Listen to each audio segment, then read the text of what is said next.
আসসালামু আলাইকুম।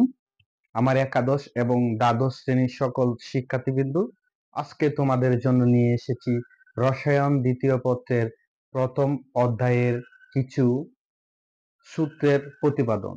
আজকে আমরা রসায়ন দ্বিতীয় পত্রের প্রথম অধ্যায় হচ্ছে পরিবেশ রসায়ন, এবং আজকে আমরা বয়েলের সূত্রের প্রতিপাদন শিখব। চলো আমরা শুরু করি।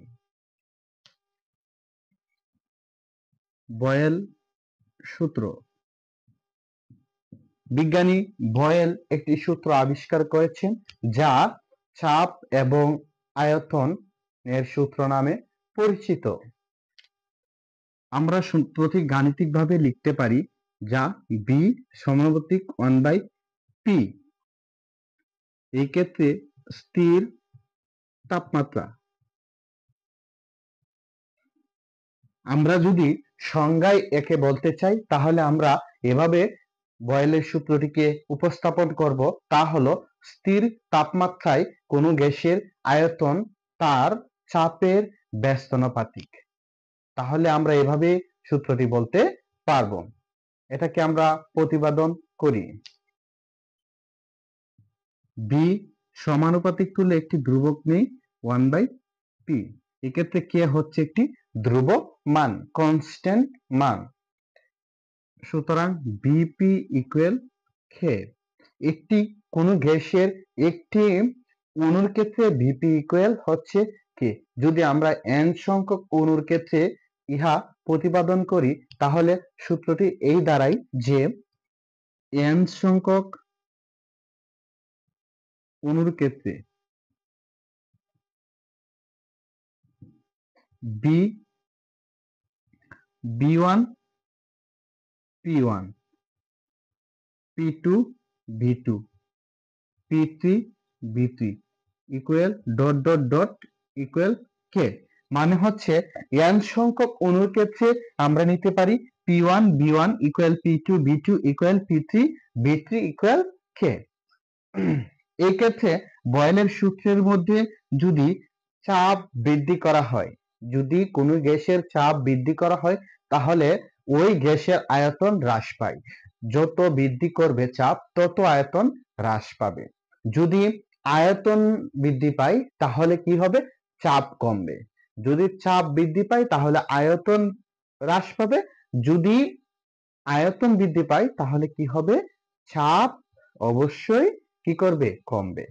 তাহলে এক্ষেত্রে যদি কোনো গ্যাসের আয়তন, যদি কোনো গ্যাসের আয়তন 2 হয়, অথবা অথবা অথবা চাপ 2 হয়, তাহলে কেমন হবে? বি সমানুপাতিক 1/2। তাহলে বি সমানুপাতিক 0.5। তাহলে আমরা বলতে পারি কোন গ্যাসের আয়তন যদি অথবা চাপ যদি বৃদ্ধি পায়, তাহলে আয়তনটা কি হবে? আয়তনটা কি হবে? হ্রাস পাবে। আয়তন হ্রাস পাবে। চাপ যদি বৃদ্ধি পায়, তাহলে আয়তন হ্রাস পাবে। আমরা লেখচিত্রের মাধ্যমে এই বয়েলের সূত্রটি লিখতে পারি। এক্স অক্ষ বরাবর আমরা আয়তন নিব এবং ওয়াই অক্ষ বরাবর নিব 1/p। যদি কোনো গ্যাসের আয়তন 1 2 3 4, যদি কোনো গ্যাসের আয়তন 2 হয়, তাহলে কি হবে? যদি 2 হয়, অথবা কোনো গ্যাসের আয়তন যদি চাপ যদি 2 হয়, তাহলে তার আয়তনটা কি হবে? হ্রাস পাবে। যদি চাপ বৃদ্ধি করা হয়, তাহলে আয়তন হ্রাস পাবে। চাপ বৃদ্ধি করা হলে আয়তন হ্রাস পাবে, কিন্তু তাপমাত্রা একই থাকবে। তাপমাত্রার কোনো পরিবর্তন হবে না। পাত্রের ভিতরের যে তাপমাত্রা, তা অবশ্যই স্থির থাকবে।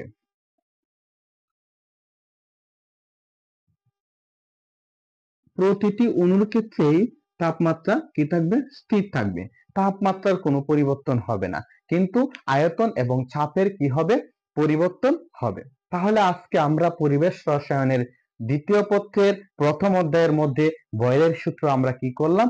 প্রতিপাদন করলাম, এবং সূত্রটি হলো P1 V1 equal P2 V2 এবং যদি n সংখ্যক অণুর ক্ষেত্রে হয় তাহলে আমরা n সংখ্যক অণুর ক্ষেত্রে নিব। এই সূত্রের দ্বারা আমরা পরবর্তীতে গাণিতিক সমস্যার সমাধান করব এবং আজকের এই প্রতিপাদনের মধ্যে যদি তোমাদের কোনো সমস্যা হয়ে থাকে তাহলে তোমরা অবশ্যই কমেন্টে জানাবে। আমি অবশ্যই তোমাদেরকে আরো সঠিকভাবে এবং সুন্দরভাবে উপস্থাপন করিয়ে বোঝানোর চেষ্টা করব। আজকে ক্লাস দ্বারা যদি তোমাদের কোনো উপকার এসে থাকে তাহলে তোমরা এই ক্লাসটি অবশ্যই শেয়ার এবং কমেন্ট এবং লাইকের মাধ্যমে ছড়িয়ে দিবে তোমাদের বন্ধু বান্ধবের কাছে। সকলকেই ধন্যবাদ।